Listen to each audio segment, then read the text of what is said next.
So overall, I would avoid hiring like interns. I would avoid hiring like your little brother to help you fulfill orders. I would avoid hiring like just that friend because you just need a body. Like you're investing time, energy, and money into anyone that you hire. And if you hire that person, you want them to stick around. I can't tell you how many interns I hired that we trained, they did a good job, and they weren't really interested in working with us long term. Every business is unique. But the ups and downs we experience as we launch and run our businesses are pretty similar. We're Harmon Brothers, the team behind Pooping Unicorns and other weird but successful video ads you've probably seen.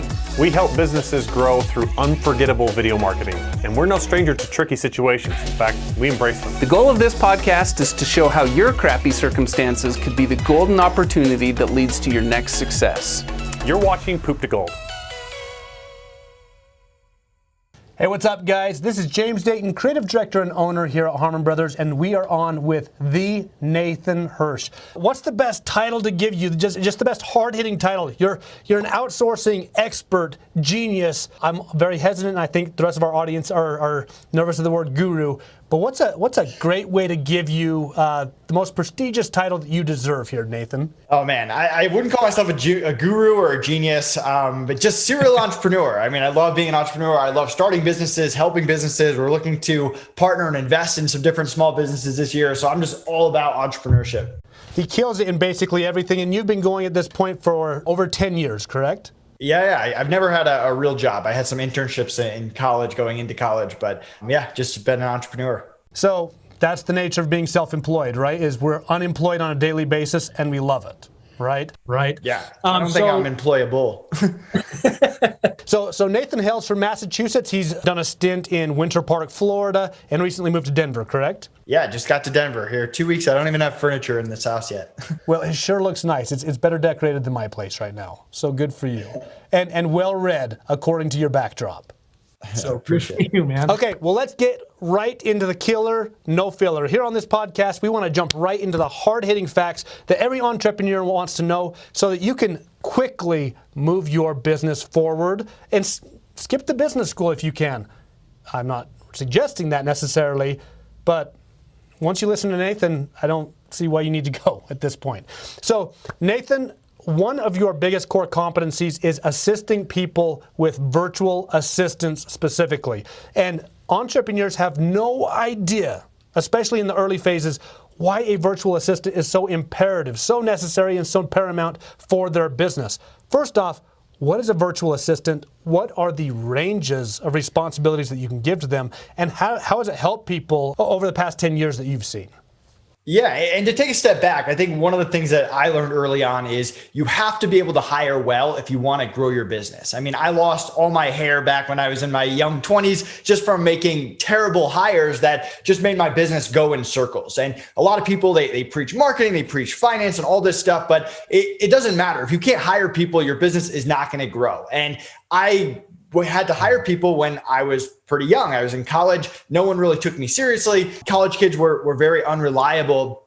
So I got into the virtual assistant world. And after spending years in there, that's when I started to really figure it out. It changed my life forever. And now that's when I teach other people about VAs through outsource schools. So think of 3 different types of people you can hire. You've got followers, you've got doers, and you got experts. So followers, $5 to $10 an hour, usually non-US. They're there to follow your systems, your processes. It could be lead generation, inbox management. We have VAs who will manage our Facebook group. You can do all these things, but you can't just hire a VA and say, hey, I don't know how to run Facebook ads. Go run my Facebook ads. That's not going to work out very well for you. They have to live within your system, within your company's architecture, correct? You have to have the systems and the processes. You have to know how to do it, or at least be able to come up with a rough template of the process that the VA can take and make better. You're not hiring someone who's bringing their own expertise and skill set. They might have years of experience being a customer service rep, but the way that you do customer service is way different than someone else doing customer service. And so those followers are the virtual assistants. The doers are more like the graphic designers, writers, the specialists, and then the experts are the high-level consultants, agencies that bring their own expertise, experience, game plan, strategy to the table. And you said there are 3 tiers. So there's the followers, and then what are the other 2 tiers? So the followers are the virtual assistants to follow your systems, your processes. The doers are the second tier. Those are like the freelancers, the specialists. If you hire a video editor, you're not training them how to video edit. They already know how to do that, but they do video editing all day. And then if you want the strategy, the expertise, that's when you go to the experts, which is the third tier. And they're really bringing more than just a specialist, more than just following your directions. You wouldn't hire someone to run your Facebook ads when you don't know how to do it and say, hey, I'm going to tell you how to do it. They have their own process and system that they bring to the table. Awesome. Nathan, your timing is so perfect. Just last week, we had a leadership retreat. Here's the thing. I used to own my own company that was purchased by Harmon Brothers called Jamestown Films, right? And for the longest time, it was just me.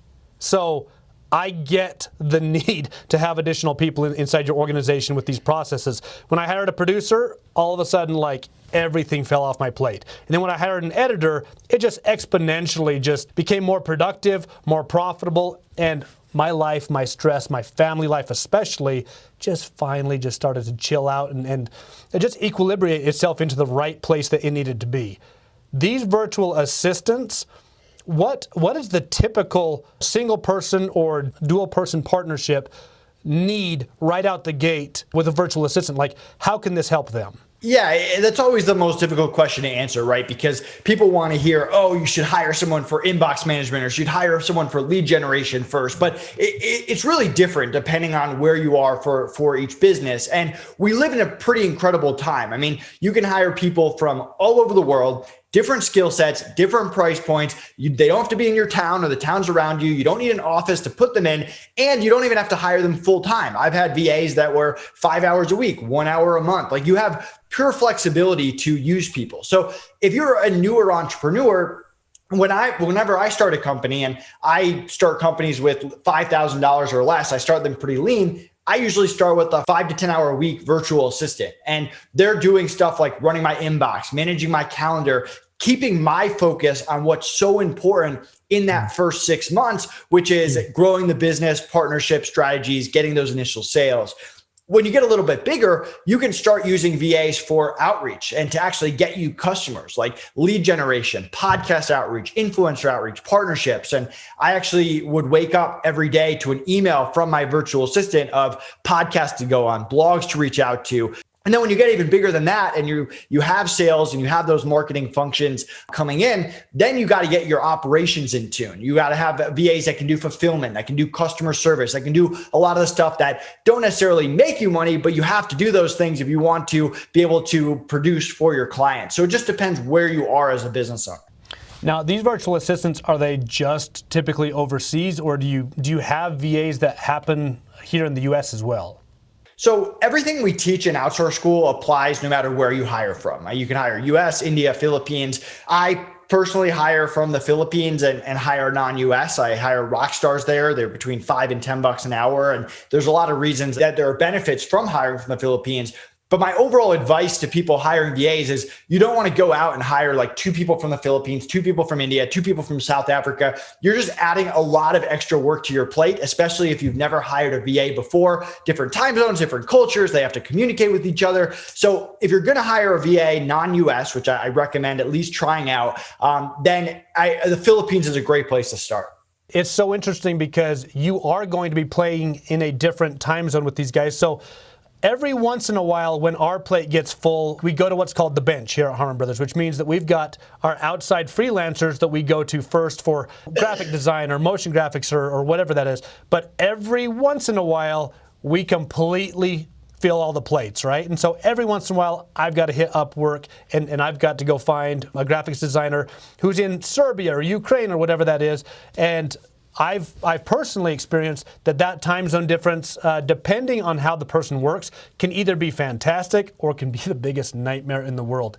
How do you date people and vet people so that it's this seamless workflow for you specifically? Yeah, and the thing I'll add there is when you're dealing with creatives, I kind of put creatives in a whole nother category. They deserve that. We deserve that. That's fine.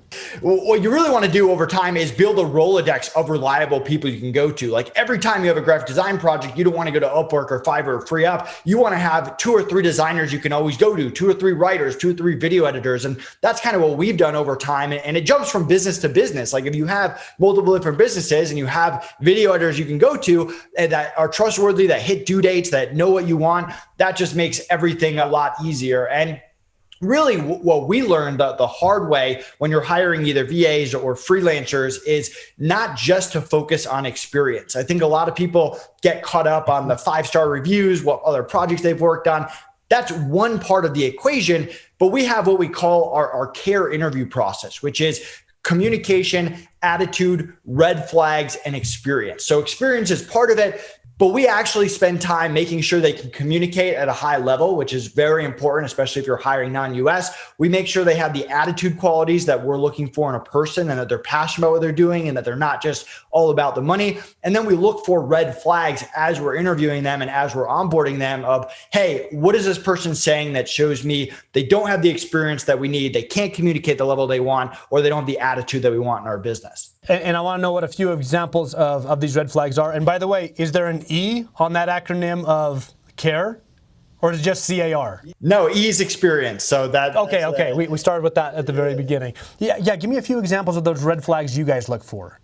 Yeah, so we do all our interviews via Slack. It doesn't matter what channel you use. We like to keep it all on a messaging channel. A lot of people will try to do like Zoom calls or voice calls. Like if you're hiring a graphic designer, why do they have to be good on voice calls or audio calls? Like that doesn't make any sense. So what we do need to be able to communicate with them on emails and Slack. So we'll actually interview them there. And if they're taking a long time to respond, that's a red flag. If we're taking a while to get on the same page, that's a red flag. When you're dealing with attitude, people that are very focused on money opposed to being passionate about what they do, people that aren't positive, people that can't handle a little bit of adversity, can't handle being challenged a little bit. Those are the type of people we stay away from. And experience that kind of dives into what exactly are you looking for? Are you looking for a junior developer? Or are you looking for a senior developer? So that's a little bit more depending on what skill you're hiring for. Now, with the people that you do bring into your funnel, and by funnel, I mean the people that you're bringing in as virtual assistants to begin with, do you have a dating phase where you're like, hey, you're going to be in here for 3 months or 6 months before we solidify you in? Or do you just kind of go off a gut feeling and say, you're on, you're one of us now, you seem like a great cultural fit, you're in the gang? How does that work for you guys? Yeah, and I know it's popular in the VA space to do like trial runs and like, hey, you're not really hired, but we're going to test you out. We did that for a while. I mean, when we're dealing with creatives or project-based stuff, we're not just going to hand someone a 30-page website and say, hey, do it. I'll talk to you in 2 months. We're going to say, hey, do 1 page, send it back. We'll give feedback. We'll make sure you can adjust to our feedback. We'll give you 2 more pages. And if it's more of a VA role, we might have a 2-week period where we're training them. We might have a starting rate. Maybe if they start at 4 and once they're done training, they hit 5. We try to avoid the, hey, you're not really a part of the team, but we're paying you and we're testing you out. That's usually not the best for like culture and motivation, but we will have a certain training phase and certain things that we expect them to understand and learn, or else we're not going to invest time into them. And part of just being good at hiring in general is noticing when someone's not going to be good in week 2 opposed to month 3, because that can make a gigantic difference in your business. Totally. I want to take just a second and I want to take a step back and I want to strip it all down, right? For any entrepreneur that says a virtual assistant, why, what is that? Just going back to the basics. I know we've already defined this up front, but what are the benefits of going with a virtual assistant out the gate? As soon as you started a business, what are some of the core benefits you receive immediately, midterm, long-term, maybe as opposed to hiring your neighbor or somebody else that seems competent within your sphere? So overall, I would avoid hiring like interns. I would avoid hiring like your little brother to help you fulfill orders. I would avoid hiring like just that friend because you just need a body. Like you're investing time, energy, and money into anyone that you hire. And if you hire that person, you want them to stick around. I can't tell you how many interns I hired that we trained, they did a good job, and they weren't really interested in working with us long-term. So a VA. And that's a lot of time and money you just put into training. And training can be very costly. And you also have to think of like best case scenario too. So let's say you hire someone in the US for $15 an hour. Not a terrible rate, not an amazing rate. It's a decent rate for a customer service job. How long are they really going to be happy at $15 an hour? Let's say you train them, they're rock star, they're great at their job. They're going to want 20, they're going to want 25 eventually. And then you're kind of in a tough position. Do you drastically overpay for customer service, or do you start all over and waste that training time? Whereas if you hire a good virtual assistant for $5 an hour and they're a rock star and they knock it out of the park, give them 7, give them 8, give them 9. They're going to be with you for a very long time if you treat them well. And as an entrepreneur, your time is everything. You only have X amount of hours in a week. If you're working 80 hours a week, you can only do that for so long before you get burnt out. And a virtual assistant allows you to spend the time that you should be spending on the stuff you should be spending it on, rather than stuck in your inbox, responding to every email, whatever it is that the virtual assistant can take off your plate that you know how to do. Well, and just to get as controversial as I possibly can right here, I'm trying to look at what the outside market forces might say, right? Even in the political sphere, and they might say, well, how can you not stay in the U.S., or how can you hire at such a low cost? But I would wager to guess that you've got Adam Smith's invisible hand absolutely working here, where you are being as productive as possible at the lowest cost, which then benefits your customers and pass that savings on to them, while creating jobs for other people in the world who are still great human beings. And it sounds like a win-win across the board. It sounds like both parties are extremely happy, and there's this handshake benefit that happens across the board there. Am I totally off on this, or what would you say there? No, I mean, there's a lot of different factors there. I mean, first of all, a lot of people take our trainings from outsource school and go and hire someone from the US. Like, you can do that. It's a personal preference. And I can't tell you how many business owners are starting a new business. They cannot hire 1 employee, 2 employees, 3 employees. They just can't afford it. It's not a realistic option for them. And I've seen them hire VAs, get the business off the ground, which leads to jobs for US employees. And remember, we talked about the 3 levels, the followers, the doers, and the experts. If I'm hiring from the US, I want to be spending my money on the doers and the experts. I want to save money on the followers. And that's how you're able to grow an effective business. And like you said, we're all people in this world. If you think that COVID-19 is tough in the US, imagine what it's like in the Philippines, where most people aren't ordering Postmates or have a lot of the benefits that we have that we take for granted. So there's a lot of factors there. But anyone listening that's like, I do not want to hire outside the US, I want to keep jobs US. Bottom line is, you still have to learn how to hire, and you can hire people from the US and use the same system. Well, and based on what you're saying, there is an economic benefit and an economic ripple effect that hits here in the US, where if you can put the menial tasks into VAs, then you can actually hire higher end doers here in the US and actually create a much better wage force right here in the homeland. That's really cool. Yeah, that's absolutely a really cool thing. Tell me a few of the things that could go wrong in the VA world if you don't do it correctly. Just to have the most well-rounded conversation in the world. Where does this break down?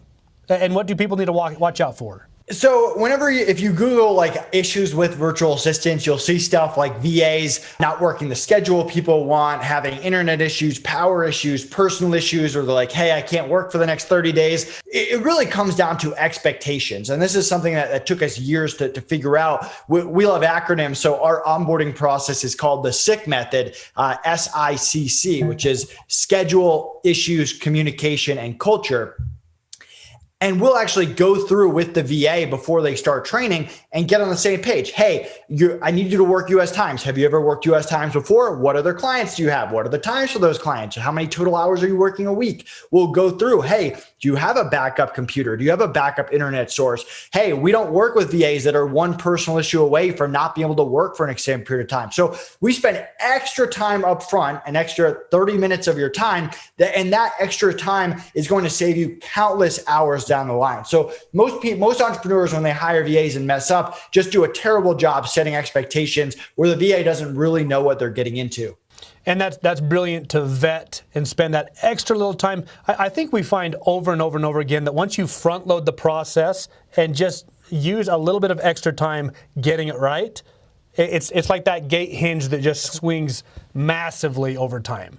So I think that's great. I mean, you know this from the agency space. If you spend more time onboarding your client, you usually have less issues with that client down the line. Very similar when you're hiring.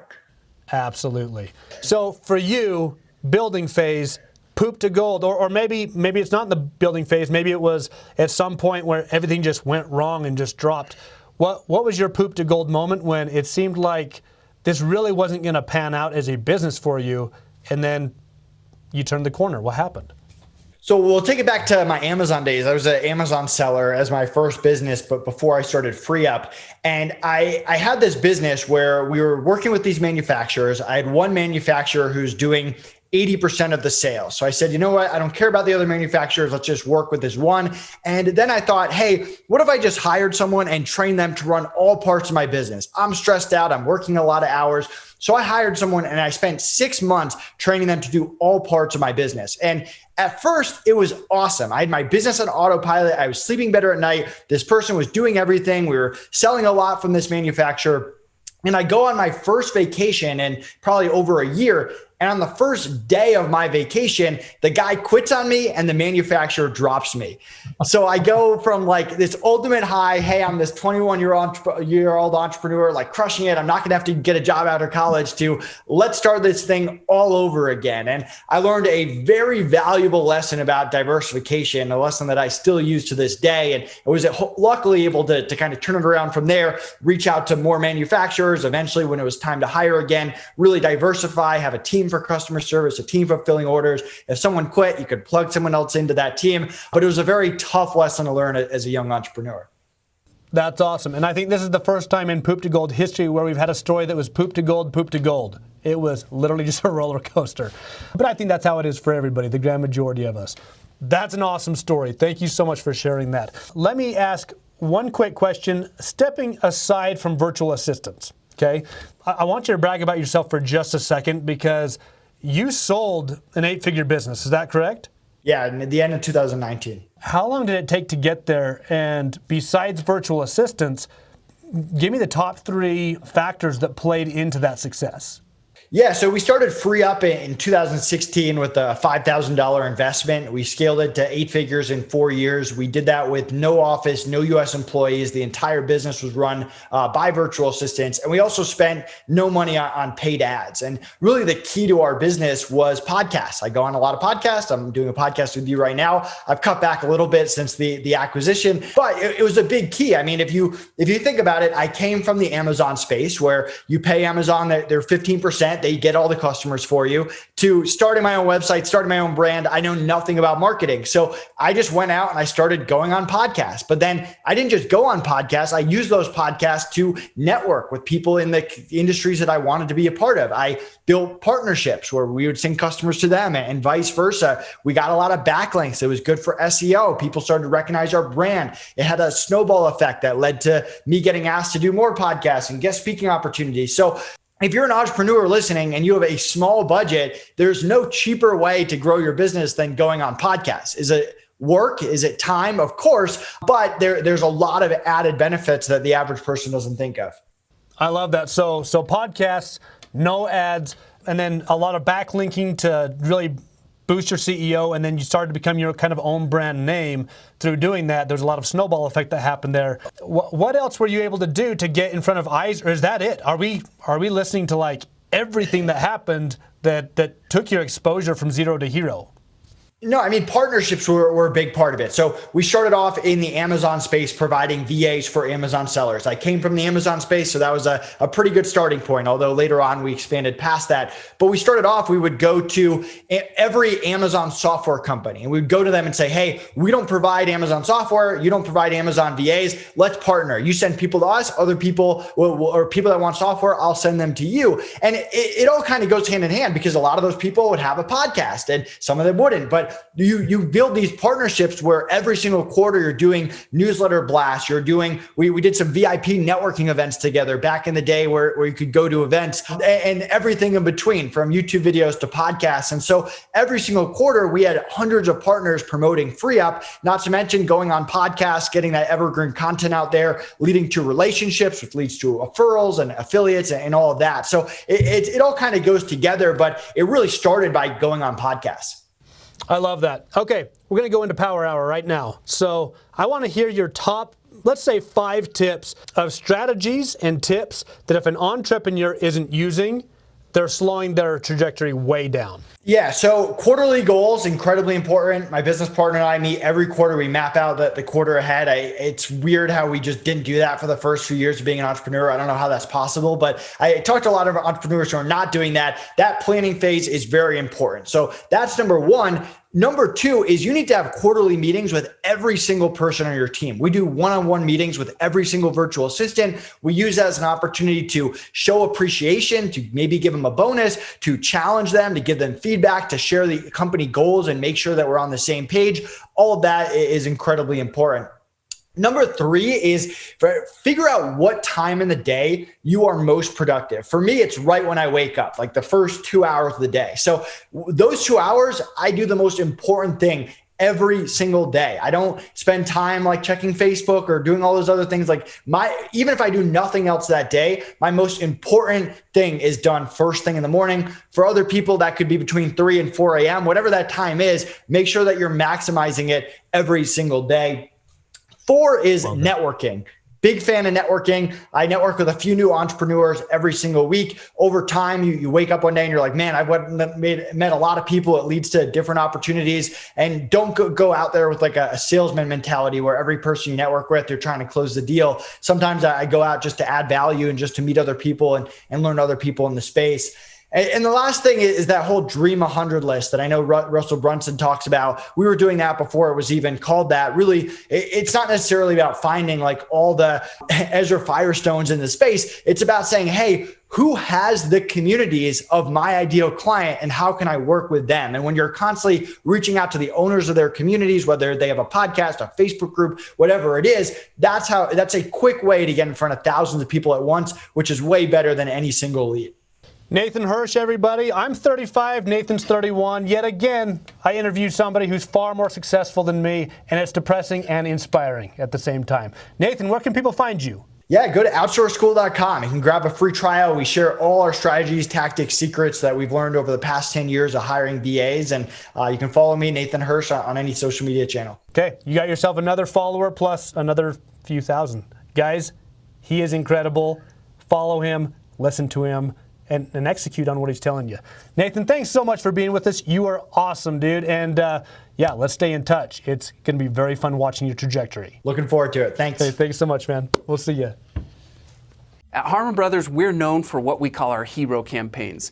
These are big nationwide campaigns for brands like Squatty Potty, Poopery, Purple Mattresses, Lumi deodorant, and many others. What makes these campaigns special is that they've helped scale those businesses by tens of millions of dollars each. Now, companies reach out to us on a regular basis wanting a hero campaign. They want that type of growth, they want that type of branding, and they want that type of awareness. But the simple reality is, most businesses and entrepreneurs aren't yet quite ready for that level of growth. So we've built what we call a hero incubator that is designed to help entrepreneurs and companies prepare for a hero campaign and to be ready for the type of growth that they're looking for. The hero incubator starts with a marketing audit. We offer these marketing audits for free, and you can apply for one at harmonbrothers.com/audit.